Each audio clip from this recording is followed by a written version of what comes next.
This video demonstrates the installation and setup of LiftMaster Industrial D.C Commercial Door Operator models JDC and JHDC. These products are not for residential use. This video is intended for demonstration purposes only. The procedures demonstrated should only be performed by trained professional installers and service technicians. Safe operation and servicing requires that you follow all instructions and safety advisories found in the manual. To locate a trained professional installer or service technician, go to liftmaster.com/locate-a-dealer. It's important to plan your installation. You'll need to know the door type, the drum size, and the door sprocket size. Please note that door sprockets are no longer included with the operator. The operator you select will be based on these details. Refer to the manual for the recommended configuration. Before you begin the installation, some site preparation will be required. This includes installation of power wiring and installation of separate conduit for power and data wires. Wiring must comply with national and local codes. A working network connection is critical to getting over-the-air firmware updates and connecting to MyQ facility. It's important for you to contact the facility's IT team to obtain network details, including the Wi-Fi network name and password. When you arrive on site for the installation, check the following. Check the movement of the door under tension. An improperly tensioned door may prevent the operator from functioning properly. Disable all locks on the door. Remove any ropes connected to the door. Now, check the surface where the operator will be mounted. The surface must be rigid to prevent play between the operator and the door shaft and provide adequate support for the operator to be fastened securely. The operator's drive shaft must be parallel to the door shaft. Also, make sure a door sprocket is installed. If there isn't one, you will need to install one. This is a good opportunity to inspect the power wiring and conduit.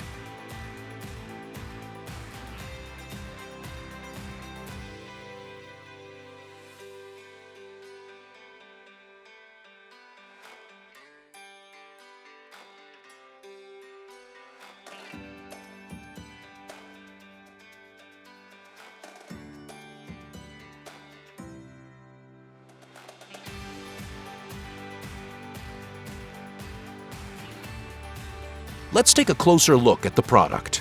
Since we will be demonstrating both the jack shaft and hoist operators in this video, we will point out the differences as we go. We'll start by looking at what comes in the box with the JHDC models, also known as hoist operators. You'll find the power head assembly, the installation manual, caution labels, the antenna, the floor-level wall controller, which has an LCD display, CPSU monitored entrapment protection devices, the door operator drive chain, the hoist chain. Hoist operators are equipped with a hoist chain assembly that allows operation of the door in the event of a power outage. Included, you'll find a hoist hand chain and a hoist chain keeper bracket. If you need to adjust the position of the hoist assembly, follow these steps. Remove the 4 Allen bolts. Rotate the hoist assembly 180 degrees.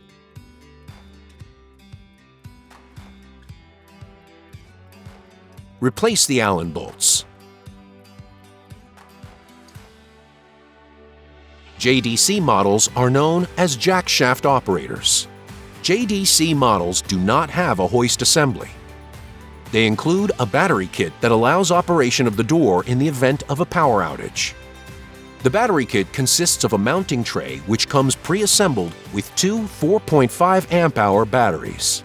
This kit can be added as an option to hoist operators as well. It is recommended to remove the knockouts for all the wiring connections, including the battery kit, before mounting the operator. Be careful not to damage the components inside the case.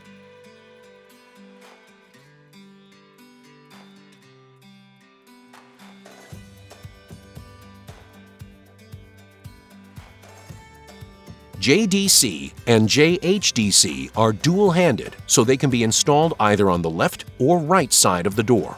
If you need to move the drive sprocket on the operator, follow these steps. Loosen the Allen set screws. Remove the sprocket. Then remove the key. On the other side, insert the key and slide the sprocket on. Hand tighten the Allen set screws. To avoid potential damage, position the sprocket as close to the center of the exposed drive shaft as possible. For the next part of the demonstration, we will be mounting the JHDC Hoist Operator. We've already pre-measured and installed the mounting hardware in the surface, but let's talk about what matters when figuring out where to mount the operator. To choose the mounting location, you'll hold the operator against the wall. Notice how the lighter weight and the improved center of gravity makes handling the operator easier. When you mark locations for the 4 main supporting bolts, we recommend marking approximately at the centers of the slots. This will allow you to adjust the position of the operator to remove slack from the drive chain once installed. The optimal vertical placement will result in the operator's drive shaft being positioned between 12 and 15 inches below the door shaft. The required horizontal placement will align the door shaft and the drive shaft. For this demonstration, we've gone ahead and installed the bolts. Secure the operator to the wall. Wrap the drive chain around the door sprocket and the drive sprocket. Determine how many chain links to remove so there is a little bit of slack. Use the chain breaker to remove the extra links. Wrap the chain around the sprockets again and join the ends using the master link. This is the point at which you should loosen the mounting bolts so you can move the operator to remove slack from the drive chain. Once the optimal position has been identified, mark the hole locations for the locking bolts. Since we have already identified the optimal position, we've already installed locking bolts. In order for you to install the locking bolts, you will need to remove the nuts from the 4 mounting bolts and lift the operator off of the wall so you can drill and install the locking bolts. You can leave the chain in place while you complete this.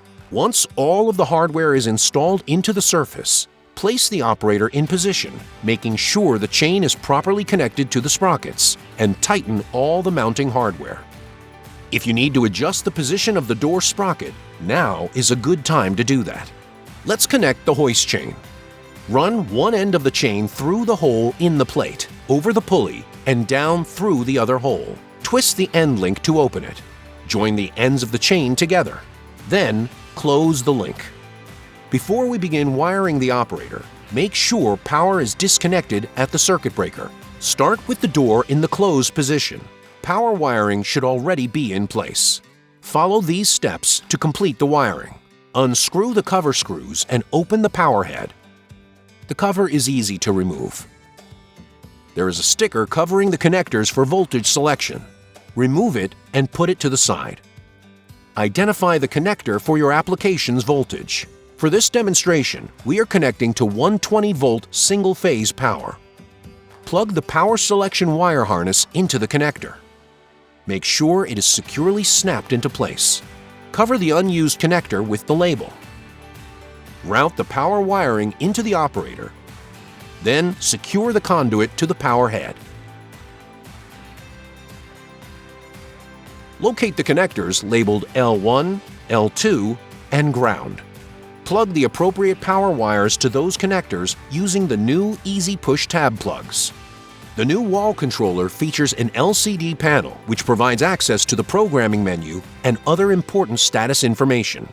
In addition to the wall controller, you are able to add up to 3 3-button stations. Make sure power is not connected or turned on before connecting the wall controller. To prevent possible serious injury or death from a closing door, install the wall controller within sight of the door, out of reach of small children, at a minimum height of 5 feet, 1.5 meters, above landings, steps, or any other adjacent walking surface, away from all moving parts of the door. Follow these steps to mount the wall controller. Measure and mark the wall at the appropriate height per regulatory requirements. Loosen the screws to remove the cover. Remove the knockouts from the mounting bracket. You will need to supply wire for the wall controller. Use 2 conductor wire that is 14 to 22 gauge stranded or 12 to 22 gauge solid wire.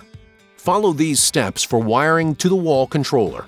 Confirm 2 conductor wire is routed through the conduit up to the operator. Attach the conduit from the operator to the mounting bracket. When routing the wiring from monitored entrapment protection devices through the wall controller up to the operator, attach the conduit from below and splice any wiring connections as needed. Attach the mounting bracket to the wall using hardware you will supply. Be sure to mount it with the correct end up. Connect the wires to the terminals on the back of the wall controller. Polarity doesn't matter.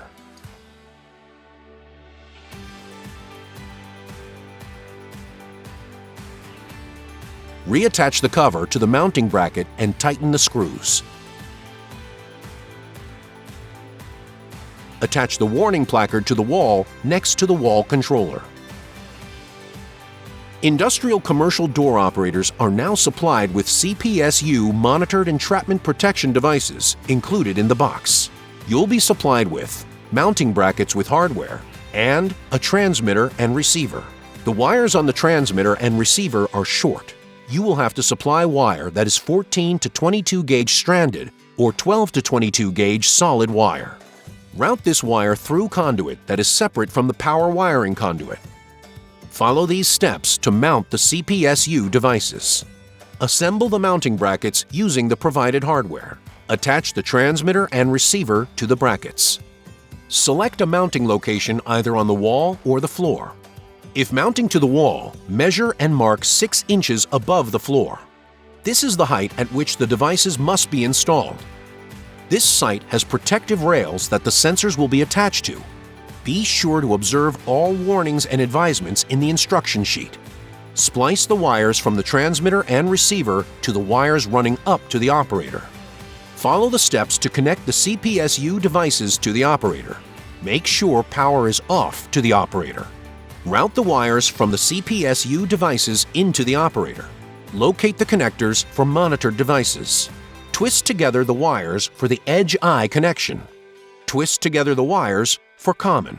Plug the edge-eye wires into edge-eye. Plug the common wires into common. Power must be on to check the alignment of the CPSU sensors. It's time to power on the operator. Connect power at the circuit breaker. It's time to program the operator. These steps are necessary to complete the setup before using the operator. When the operator is powered on out of the box or after a factory reset, the wall controller will display the Quick Start Commissioning menu. This first-time setup menu will guide you through each option that needs to be configured. To navigate through the programming menu, use the up arrow and down arrow buttons to cycle between the options. Use the stop button to enter your selection. Choose the door type. Press Enter to save. Choose the drum size. Press Enter to save. Select the speed and tooth count. Press Enter to save.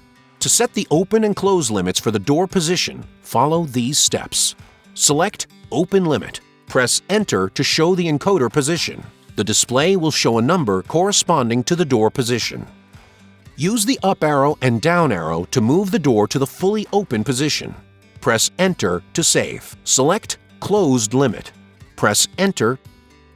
Use the up arrow and down arrow to move the door to the fully closed position. Press Enter to save. The next option will be for Wi-Fi setup. Connecting to Wi-Fi is essential so the operator can receive over-the-air updates. This also lets you connect to MyQ Facility to unlock the true power of facility access management. You will need to use a cell phone or tablet for these steps. A computer or laptop will not work. Get the network name and password ready. With Wi-Fi selected, press Enter. The display will show Learning Wi-Fi. On your mobile device, go to the Wi-Fi settings and search for available networks. Choose the network that matches the MyQ serial number on the operator. Once your mobile device connects to the operator, open a web browser. Enter the URL setup.myqdevice.com and go. On the menu that appears, click Start. Choose the Wi-Fi network for the facility. Enter the network password. When the operator connects to Wi-Fi, select Next. On the mobile device, the MyQ serial number will be displayed for confirmation. Save the MyQ serial number. You will need it later. When connected, the LCD will display signal bars. If the connection fails, there will be a slash through the Wi-Fi icon. If this happens, restart the pairing process. This completes the quick start setup. After the quick start setup is complete, the operator automatically learns which monitored entrapment devices are connected. The lights on the CPSU sensors will be lit. This is your opportunity to align the devices. Look at the transmitter and receiver. The green light on each should glow solid. If either or both lights are blinking, adjust the position of the devices until the lights glow solid. To unlearn devices that are connected, enter the programming menu. Select System Settings. Press Enter. Scroll to select Monitor Eye Edges. Press Enter. Select the eye edge input you're trying to remove. Press Enter. Select Unlearn. Press Enter. Select Save. Press Enter to confirm. The programming mode times out after 60 seconds of inactivity. To access the menus, press and hold the down arrow and stop button until the LCD goes blank, then release. From here, you have access to additional system and door information. You will be able to scroll through various information such as the control version, the display version, the motor version, Wi-Fi version, ES-ARM version, absolute cycles, door maintenance, system configuration, monitoring eyes and edges, system ID number, serial number, endpoint ID, and battery options. To exit, scroll to Exit System Information and press Enter. To access System Settings, select System Settings and press Enter. Use the up and down arrows to type in your administrator password, pressing Enter after you reach the desired number each time. Press Enter again to confirm and be taken into System Settings. Use the up and down arrows to scroll through the programming options. Let's talk about operating modes. The operating mode you select will determine how the operator behaves under different conditions. Refer to the manual for descriptions of the different operating modes, also called wiring types. The default operating mode is C2 when no monitored entrapment protection devices are connected. Once you connect such a device, the next time you power the operator on, the operating mode automatically changes to B2 with no timer. Two important features are timer to close and mid-stop. Let's look at how to program those. Follow the steps for entering programming mode. Select Operation Modes. Press Enter. Timer to close determines the number of seconds the operator waits before automatically closing the door. To program timer to close, select B2 Timer to CLS. Press Enter. Select B2. Press Enter. Use the up and down arrows to adjust the number of seconds. Press Enter. You'll be returned to the System Settings menu. Setting mid-stop determines where the door stops before reaching the fully open or closed position. Follow the instructions for entering programming mode. Select Operations mode. Sometimes, for troubleshooting purposes, you may need to factory reset the operator. Enter programming mode. Use the down arrow to select Reset Factory Default. Press Enter. Select Save and press Enter to confirm. After a factory reset, be sure to walk through the quick start commissioning steps to get the operator set up again. Be sure to watch our other videos about connecting to MyQ facility. Let's install the battery kit that is optional for the JHDC and standard for the JDC. We have already removed the knockout for the battery wiring. Attach the battery case to the power head. Route the wires into the power head. Inside the power head, locate the battery connector. Plug the red wire into the positive connector. Plug the black wire into the negative connector.